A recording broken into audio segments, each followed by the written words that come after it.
Olá, amigos. Hoje eu recebo aqui a visita do Rogério Schecker, que é líder do Vem Pra Rua, e nós vamos conversar. Rogério, eu vou ficar à sua disposição para você fazer as perguntas, fazer os questionamentos. E quero cumprimentá-lo e cumprimentar todos os integrantes do Vem Pra Rua, esse movimento fundamental nesta hora que o Brasil vive, não é? Tentando construir a passagem para um futuro decente, onde seja possível consolidar a existência de uma sociedade mais justa. Vamos lá, José. Vamos lá, eu acho que, senador, em primeiro lugar, obrigado por me receber aqui e por estar aberto a essa conversa.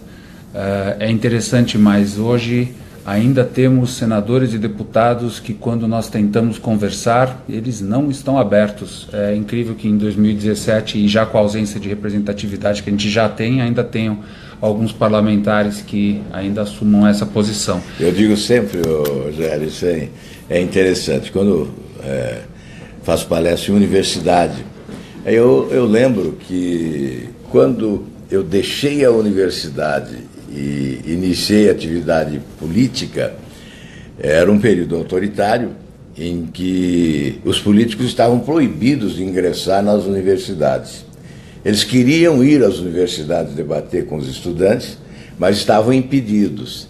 E hoje, ao contrário, as universidades estão abertas para todos nós, mas poucos ousam ingressar nos corredores das universidades para debater política com os estudantes brasileiros. Sinal dos tempos, né? É um sinal, eu acho que mais do que dos tempos, é um sinal do que se teme hoje, não é? Exatamente. Vamos lá, eu acho que o primeiro ponto importante para a gente falar, senador, é sobre o chamado foro privilegiado, o foro por prerrogativa de função. O senhor foi um dos proponentes dessa pauta no Senado. Não foi fácil a gente aprová-la no Senado, necessitou uma grande mobilização popular. A gente teve que usar um pedido de urgência para isso, e só depois do pedido de urgência é que ela foi levada para o Senado, e depois de muito sacrifício ela foi aprovada por 69 votos a 0. E agora essa pauta está esperando na Câmara. E o que a gente deve esperar dela a partir de agora? Você desenhou bem o quadro, né? A questão é a estratégia adotada pelos contrários. Como ninguém tem coragem de votar contra, o que se faz é impedir que a proposta vá para a deliberação, tramite, não é? Veja, essa proposta ela é de 2013. Eu apresentei essa emenda constitucional em 2013, foram 4 anos até que nós conseguimos, na Comissão de Constituição e Justiça, pautar. E depois você relatou, houve necessidade de uma grande pressão, de um pedido de urgência para que a proposta fosse aprovada no plenário. Agora está na Câmara, já deu o primeiro passo. O relator na Comissão de Constituição e Justiça é o deputado Efraim Filho, que já deu parecer pela admissibilidade e manteve o texto original aprovado no Senado. É essencial que não ocorra nenhuma alteração na Câmara, porque será um expediente protelatório. Alterar será um expediente protelatório, ou uma forma de minimizar os efeitos da proposta, porque ela acaba definitivamente com o foro privilegiado, inclusive no que diz respeito a preceitos estabelecidos em constituições estaduais. Então, é o fim do foro privilegiado. E agora, depois da Comissão de Constituição e Justiça, o trabalho agora é pautar na Comissão de Constituição e Justiça, ir para a pauta e ocorrer a deliberação, e depois há uma comissão especial que será constituída pelo presidente Rodrigo Maia com a designação do relator. Nós esperamos que o relator se mantenha, que seja o próprio deputado Efraim Filho, que tem uma posição de preservação do texto. Então esse é o trabalho. O Vem Pra Rua certamente fará uma grande campanha favorável à votação rápida dessa proposta sem alteração. Isso é muito importante. Vamos ressaltar que, se eles quiserem fazer alguma alteração ao que foi já aprovado no Senado, isso teria que voltar ao Senado para ser votado de novo.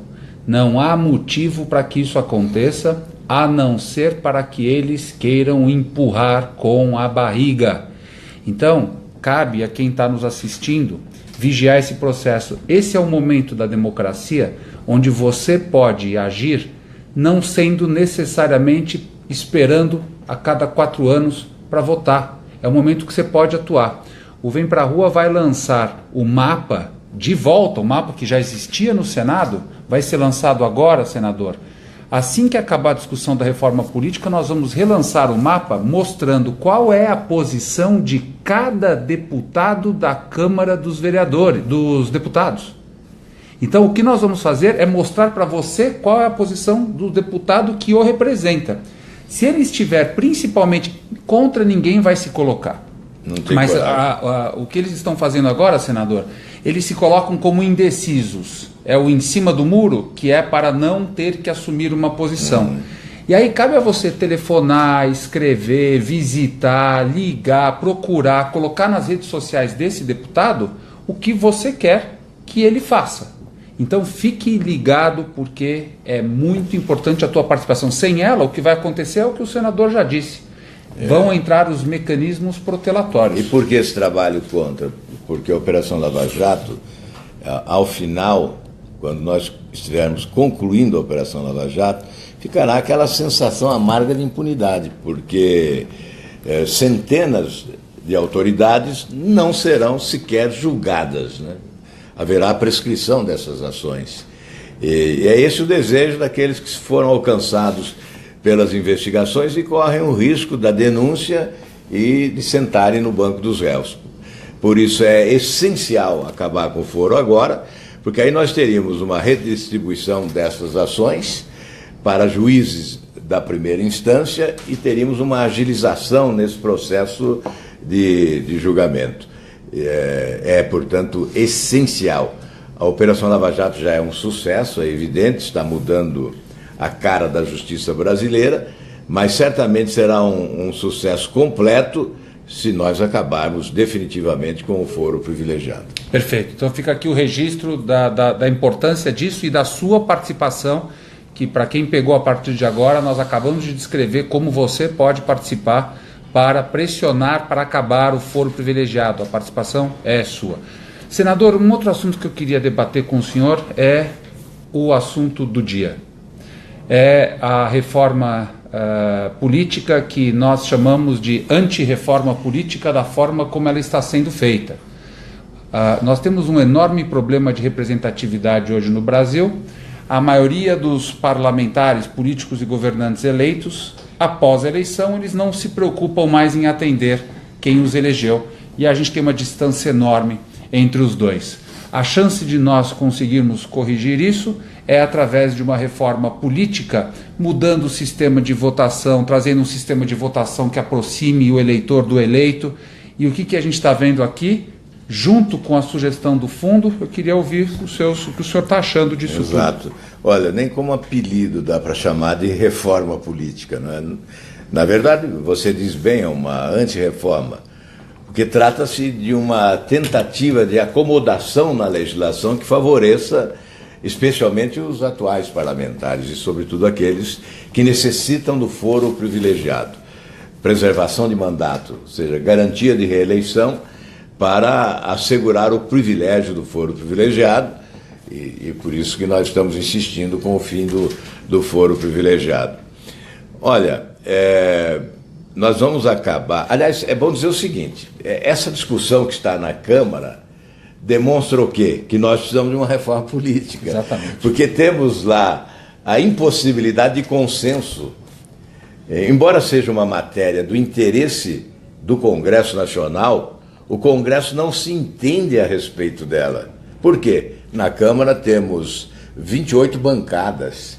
São 28 partidos representados na Câmara dos Deputados. E temos 513 deputados. Então, duas coisas. Primeiro, reduzir o número de partidos. Isso é essencial através da cláusula de barreira. Não é reduzir o número de partidos, que sejam 500 partidos no Brasil, mas é reduzir o número dos partidos habilitados a ter representação no Congresso e ter acesso a recursos, né, fundo partidário e também ao tempo de rádio e TV, a chamada cláusula de desempenho ou cláusula de barreiro, que moralizaria, ou não digo moralizaria de forma absoluta, né, mas reduziria os índices de indecência desse quadro partidário no nosso país.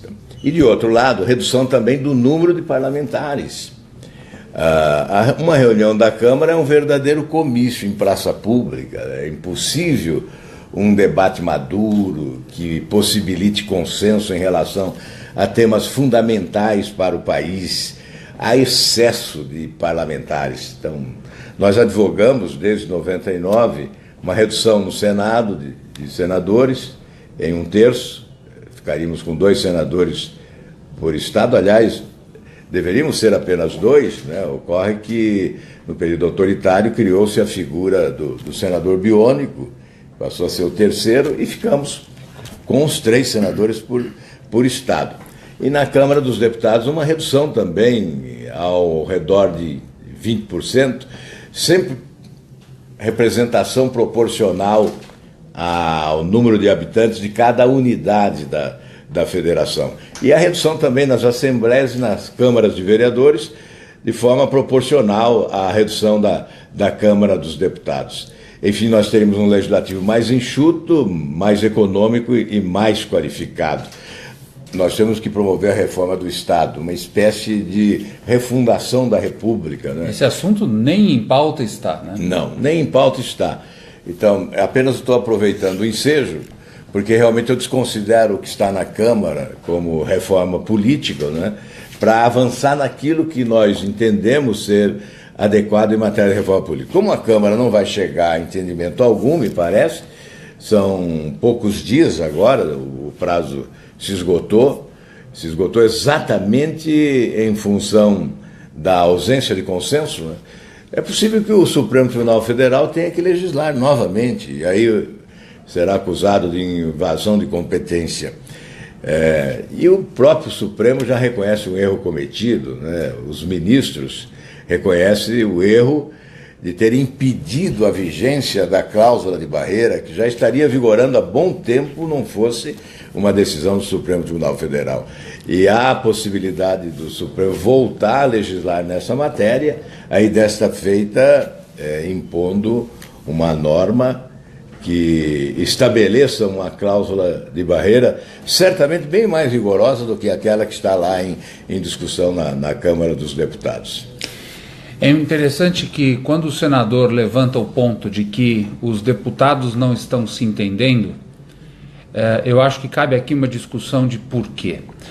O que está acontecendo? Se eles todos têm um interesse em se reeleger, e não são todos, se a maioria tem um interesse em se reeleger, e se a maioria tem um interesse em manter foro, você imaginaria que eles teriam algum tipo de acordo com relação a isso. E por que não tem?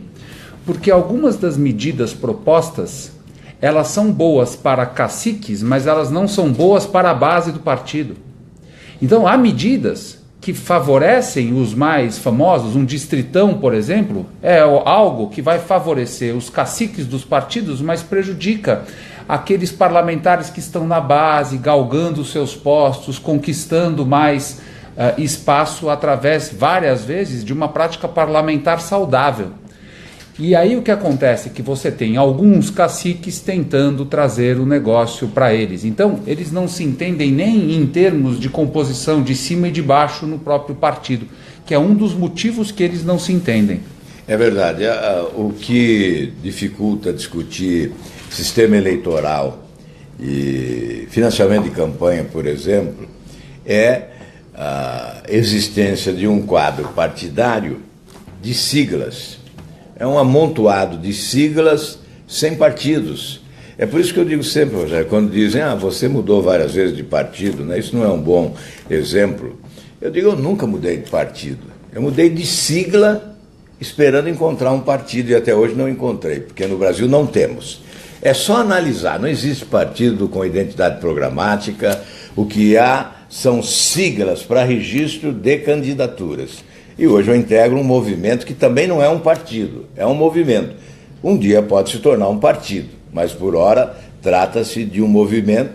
Engajei-me nesse movimento como última tentativa de fazer política, porque realmente está ficando cada dia mais complicado fazer política nesse quadro partidário horroroso que temos, com procuradores denominando partidos de organização criminosa, e nós correndo sempre o risco, né, da generalização, com uma descrença enorme no país, um descrédito que campeia solto, e nós temos esse desafio de vencer primeiro essa descrença para tentar construir aí um caminho que seja diferente. É importante não generalizar, isso é algo importante, porque se a gente generalizar, aí a gente impede um dos principais mecanismos da nossa democracia. Agora, vamos explorar um pouquinho, senador, o porquê dessa ausência da ideologia e do programa partidário. Vamos explorar isso, porque a gente vai chegar e dar uma volta e chegar de novo nesse desejo de aumento do fundo eleitoral.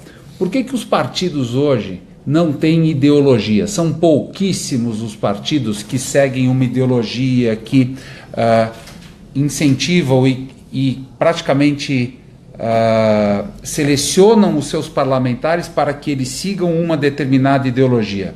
Sabe por que isso acontece hoje, na minha humilde opinião? Porque eles não precisam. Por que eles não precisam? Porque eles têm um dinheiro de graça vindo dos nossos bolsos, dos bolsos de nós, pagadores de impostos.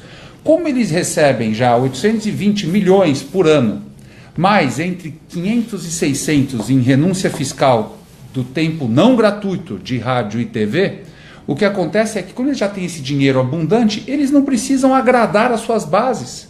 Com esse dinheiro, eles já conseguem sobreviver e se reeleger. E aí esse dinheiro, Rogério, foi a causa do surgimento de muitas siglas no Brasil, né? Exatamente. Que acabou partidos de aluguel. Acabou se transformando num instrumento de sobrevivência de algumas famílias, e, obviamente se organizaram em uma espécie de filiais nos estados, né, que não se alteram. Não há democracia interna, exatamente para não perder o comando, para não perder tudo pelo poder. Os favores dessa verba, né? Houve um tempo em que liderar partido, comandar partido, organizar partido era um enorme sacrifício que exigia, inclusive, gastar do próprio bolso, né? Eu fui presidente de um partido nacional, ajudei a construir um partido que chamava PST à época, quando deixei o PMDB em razão da corrupção, para fugir da corrupção. E ao organizar esse partido, eu fazia viagens a Brasília, tirando do próprio bolso. O partido não tinha um centavo, não existia essa verba do fundo partidário tão generosa como existe hoje. Então, naquela época, ainda havia mais idealismo. A vocação política é que determinava o sacrifício, né? Hoje, infelizmente, esse fundo partidário realmente ele passou a ser um instrumento da desmoralização da atividade política, mais um instrumento de desmoralização. E com esse dinheiro eles não precisam agradar as bases, porque na nossa opinião, do movimento Vem Pra Rua, os partidos deveriam ser financiados pelos seus seguidores, pelos seus militantes. Para que isso aconteça, o partido precisa agradar a esses seguidores e esses militantes. É a função de um partido, é montar uma ideologia que satisfaça a uma parte da população brasileira. Ao não termos isso, tudo é movido por dinheiro. Isto é, quanto mais dinheiro eles recebem de graça, porque para nós que pagamos não é de graça, menos representatividade eles vão ter. E é aí que a gente desemboca na discussão que vai ser tida hoje aqui no Congresso. Eles estão tentando aumentar esse fundo partidário. E, à medida que eles aumentam, diminui mais ainda a necessidade de agradar essa base. E esse é um dos grandes problemas dessa antirreforma política. Eles passaram a maior parte do tempo tentando aumentar esse fundo eleitoral, o que vai diminuir ainda mais a nossa representatividade. De todas as propostas que estão sendo colocadas e as várias vertentes que estabelecem nesse debate, há uma aqui no Senado que é a mais razoável, que é do senador Caiado, que propõe o fim do horário eleitoral gratuito e que estabelece a utilização dos recursos até agora utilizados para a manutenção desse horário, porque, obviamente, as emissoras não oferecem de graça esse horário. Nós estamos pagando renúncia fiscal. Os recursos dos impostos pagos pelos brasileiros. Consta que cerca de 1,6 bi entre rádio e televisão, e que esses recursos, então, seriam destinados ao fundo eleitoral. E não teríamos o horário gratuito de rádio e de televisão.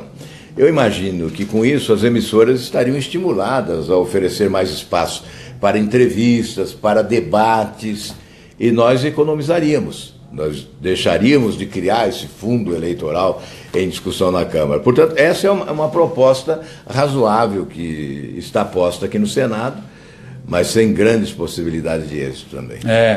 E nós precisamos observar uma outra coisa, senador, que a maioria dos deputados já vem se comprometendo e a gente precisa ver se eles não vão dar para trás na última hora, que é a contrapartida dessas reformas seria a instituição de um voto distrital que muito aumentaria a representatividade das nossas eleições. Isso vem sendo discutido, estava na pauta, era um compromisso que a maioria dos líderes já tinha assumido de que com essa reforma, o que eles chamam de reforma política, viria também uma mudança para voto distrital. Nós precisamos cobrar os nossos representantes disso, porque a gente não pode agora ficar discutindo se vai ser distritão, se vai ser voto proporcional, depois em 2020 a mesma coisa, depois em 2022 a mesma coisa. A gente precisa aterrissar rapidamente num sistema mais representativo. Exato.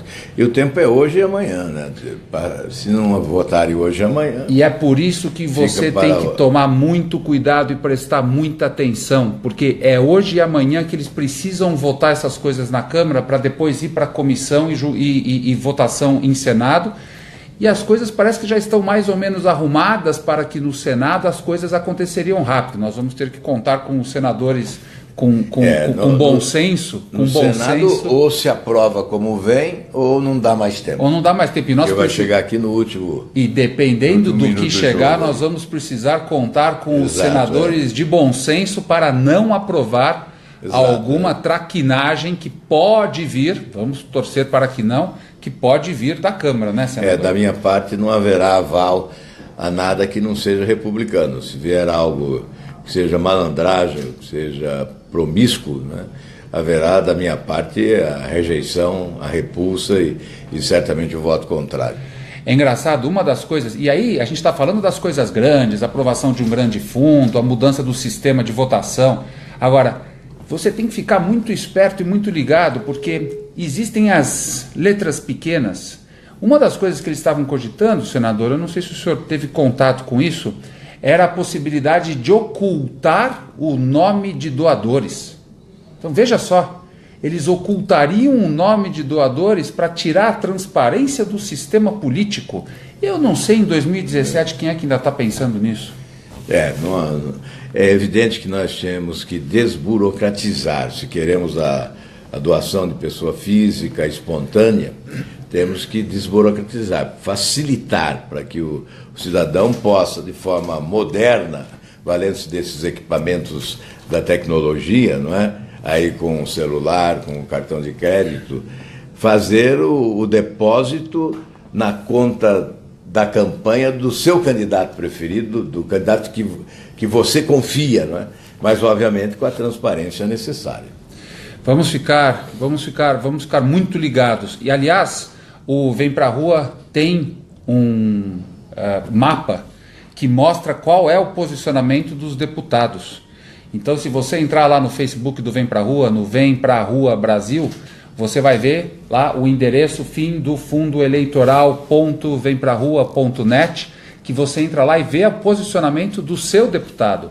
Entre lá e faça pressão. Se ele está indeciso, é um sinal de que ele pode estar a favor, mas está querendo se esconder. Vai atrás dos indecisos. Isso é muito importante. Okay. Um outro assunto, falando de transparência, senador, eu queria trazer aqui para a nossa discussão, é o que está se tentando fazer, e já tem gente tentando segurar, que é trazer essa transparência para o que aconteceu no BNDES nas últimas décadas. O quanto que o dinheiro também de quem pagou imposto foi utilizado para fins que não são de desenvolvimento de Brasil e acabou indo parar em mãos de pessoas não limitadas, mas no estilo de Joesleys, para usarem como todos hoje sabem como eles usaram. Como é que o senhor enxerga a possibilidade desse negócio realmente prosseguir, mas não como aquelas CPIs que nós víamos, daquela forma que era só para inglês ver? Ela pode ser efetiva, senador? Olha, nós tentamos tantas vezes instalar a CPI BNDES aqui no Senado e no Congresso e não conseguimos. E agora há aí uma artimanha que tem por objetivo fulminar a Operação Lava Jato, uma CPI a ser utilizada contra a Operação Lava Jato e não para investigar e buscar os verdadeiros responsáveis pelo assalto que houve no Brasil nos últimos anos, inclusive tendo o BNDES como grande instrumento. Eu denunciei aqui, desde 2005, eu venho denunciando o desvio de finalidade com a aplicação indevida dos recursos do BNDES. E a partir de 2007, especialmente, quando o ex-presidente Lula, através de decreto, autorizou a alteração do estatuto do BNDES, abrindo as portas do banco para essas negociações com as grandes empreiteiras de obras públicas, a fim de que elas levassem o dinheiro para outras nações, Cuba, Venezuela, Angola, ditaduras corruptas e sanguinárias, muito próximas ideologicamente dos governantes do Brasil. Foi exatamente a partir de 2007 que houve uma sangria imensa. Os recursos não só para grandes grupos econômicos no Brasil, como JBS, Ike Batista, e hoje a Operação Lava Jato revela em que condições esses recursos eram repassados, quanto isso significou de propina. O propinoduto se agigantou em razão desses repasses de recursos que saíam lá do Tesouro Nacional. Foram 473 bilhões de reais em 8 anos, retirados do Tesouro Nacional para o BNDES, que celebrou contratos de empréstimos com os chamados campeões nacionais aqui e com as nações amigas lá fora, contratos celebrados de empréstimos com a taxa de juros, taxa privilegiada de juros, né, ao redor de 5%, 6%, enquanto o Tesouro Nacional, que não tinha caixa para repassar ao BNDES, buscava esses recursos no mercado, lançando títulos públicos e pagando juros em torno de 14%. Essa diferença, que se chama equalização das taxas de juros, essa diferença foi paga, está sendo paga pelos brasileiros. E nós já pagamos 115 bilhões de reais. E teremos que pagar até 2060 mais 109 bilhões de reais. Além dos recursos que saíram do FAT, FGTS e o Fundo de Marinha Mercante. Portanto, recursos dos trabalhadores. Aí mais 100 bilhões de reais para a equalização dessas taxas de juros, ou seja, isso se chama subsídio, que sai da onde? Do contribuinte, sai do brasileiro. Esse foi o grande escândalo, sem dúvida nenhuma.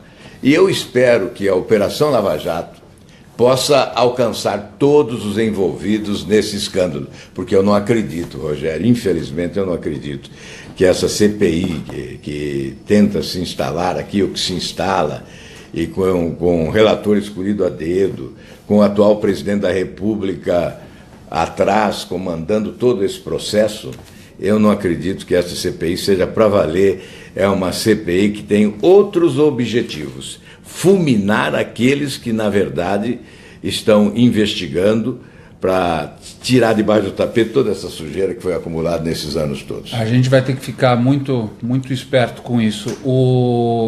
A gente tem uma esperança agora de que esse subsídio, que é implícito, porque ninguém enxerga esse subsídio, exatamente, ele passe a ser eliminado com a aprovação da TLP, que é algo que foi feito justamente para tentar diminuir isso.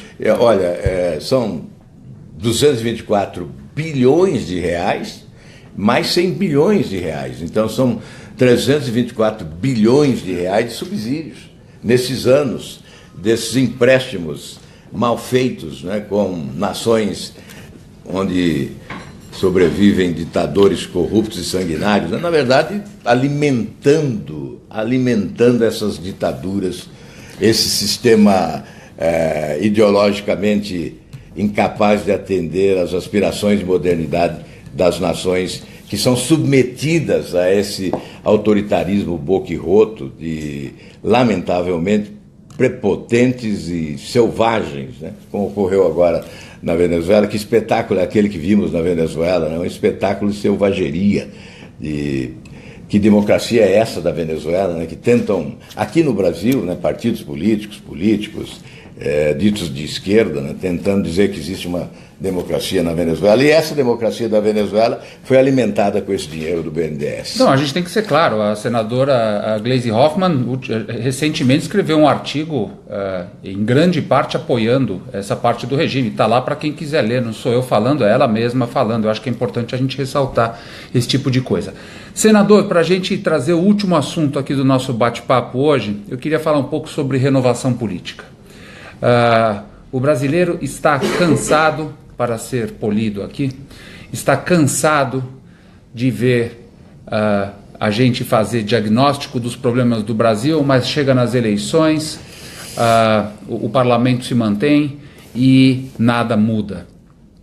O brasileiro hoje está sedento por renovação política. Do ponto de vista do movimento Vem Pra Rua, nós estamos lançando, provavelmente agora já em outubro, uma lista daqueles parlamentares que nós não queremos ver reeleitos nunca mais. Nunca mais.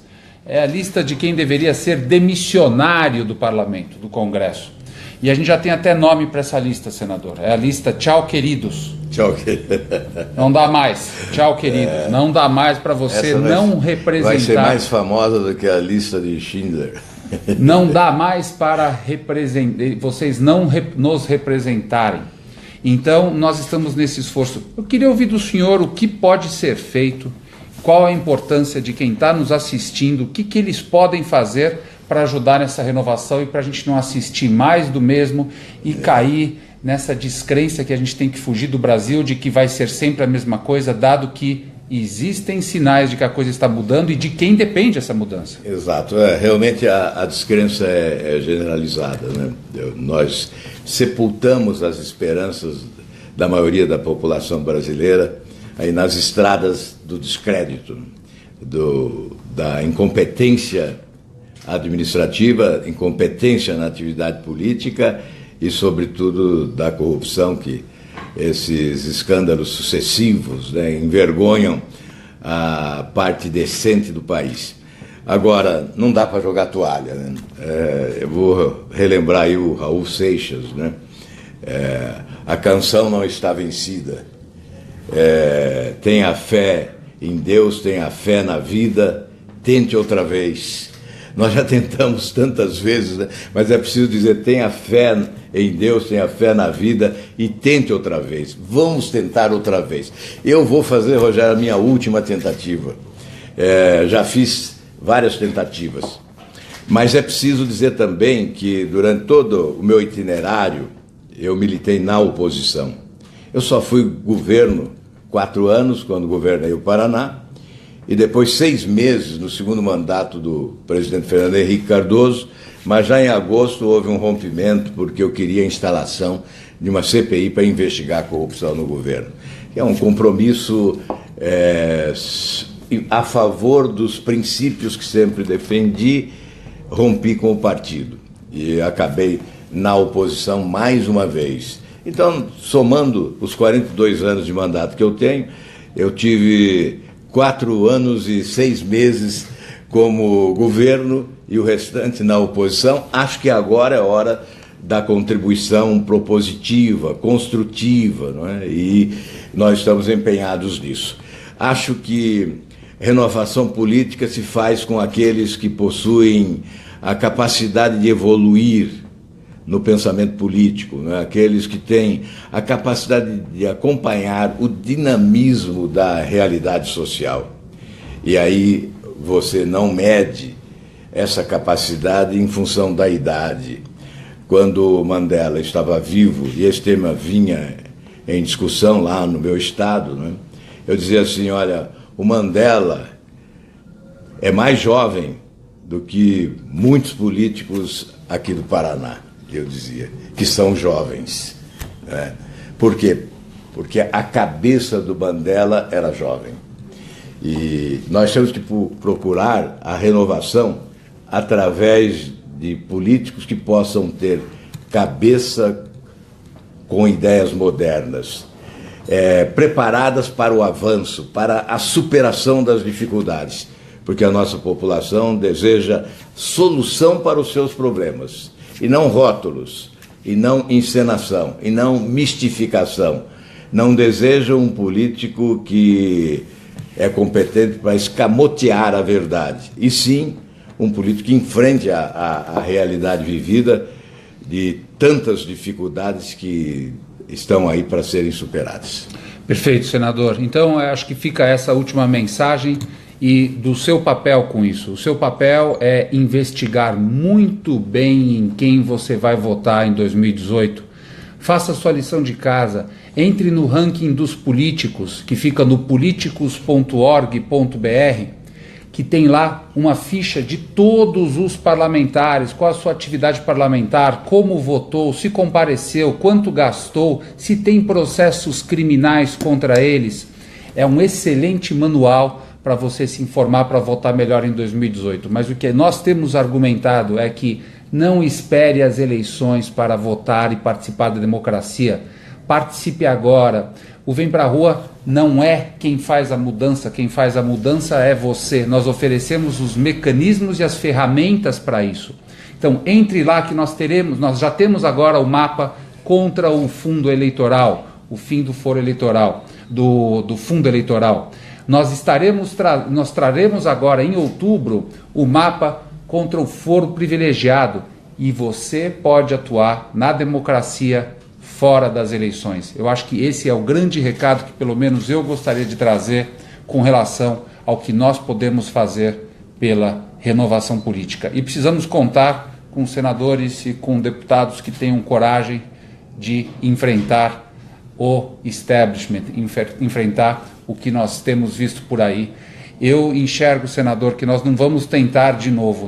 Dessa vez nós vamos tentar diferente, com novas ferramentas, com tecnologia, com celular, com pressão nos parlamentares e fazendo diferente, talvez a gente consiga mudar essa trajetória. Muito bem, Rogério. Agradeço a sua visita aqui ao meu gabinete para essa conversa política. Eu acho que o grande desafio é vencer exatamente essa descrença e o papel que desempenha o Vem Pra Rua é essencial. Por quê? Eu, nessa experiência desses últimos meses, eu tenho vivido o seguinte: muitos não acompanharam a atividade pública dos últimos anos no Brasil, estavam alienados. Depois de 2013, nós ampliamos o espaço daqueles que acompanham a atividade pública. Então é normal, quando eu falo em combater a corrupção, alguém perguntar, por que só agora? Então eu identifico mais um que estava alienado, que não estava acompanhando o trabalho no Senado, enfim, de toda a atividade pública. Depois de 2013, com aquele movimento de rua, com a presença de vocês nesse movimento, Vem Pra Rua, e outras facções aí desse movimento, né, que foi para as ruas, nós passamos a ter um interesse maior. As redes sociais, enfim, hoje, brasileiros em bom número acompanham a nossa atividade. E é bom que seja assim. Vencer, portanto, a descrença daqueles que não acompanhavam e hoje possuem dificuldade para distinguir um dos outros, e muitos, inclusive, acabam embarcando no barco furado, porque houve o grito mais alto, ou a postura de maior valentia agora, porque o oportunismo é incrível, né? Aqueles que esperaram o barco afundar, se locupletaram, né, durante todos esses anos, estavam calados, estavam escondidos, se locupletando à sombra do poder, e quando o barco afundou, se tornaram os valentões da República, né? São muitos, mas a população precisa distinguir um dos outros, então precisa conhecer o itinerário de cada um. Uma boa pergunta: onde você estava quando o Brasil estava sendo assaltado? Esta é uma boa pergunta quando aparecerem os candidatos postulando votos, não é?